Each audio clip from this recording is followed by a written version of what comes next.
OK, where have we got? Cortona paints astronomical ceilings in the Pitti Palace for the Duke, who's turned on by Torricelli's discovery of the vacuum at the top of a tube of mercury. Barometers and weather forecasts excite Perrault, whose brother starts the literary revolt that also involves Swift, whose pal Bishop Berkeley thinks up a new theory of vision, confirmed by Young, who then gets deeply into ancient Egyptian. Young cracks the ancient Egyptian language because, quite by accident, he gets involved with an ancient Egyptian stone covered in writing. One day, when he had nothing better to do, somebody lent him the Rosetta Stone to play with. Here it is in the British Museum. Snitched by the Brits in Egypt, spoils of war. The same text in 3 different scripts. Greek and 2 different ways of writing ancient Egyptian. Young takes a closer look at this kind.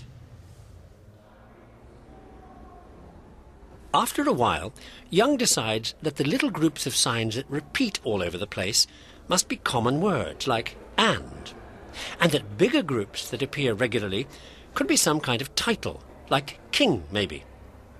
Then he finds names he knows, in the Greek writing, like Ptolemy, and locates where they are in the Egyptian.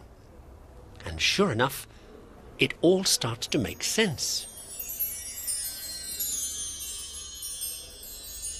Once you've done that with this kind of Egyptian writing, you just repeat the trick for hieroglyphs.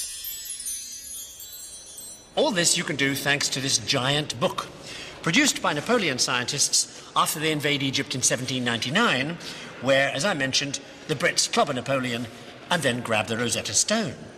Thing is, the book's got a zillion drawings of what they all saw up the Nile, including a load more inscriptions for the hieroglyph codebreakers to work on. And there are all these drawings because of the speed those Frenchmen were working at up the Nile, getting the lead out, in more senses than one. Because France has just solved the great French pencil crisis. See, because of the war with England and everybody else, French imports have been blocked. So pencils, which they have always imported, are in short supply. By 1795, things are so desperate, they're licking their stubs. And then French genius solves the problem. A fellow called Nicolas Conte invents a mixture of graphite and clay, and voila, an amazing new artificial pencil lead. That's why that giant pencil sketchbook got done up the Nile. And then published by that pencil inventor Nicolas Conte. Successful guy. A bit of a high flyer, really.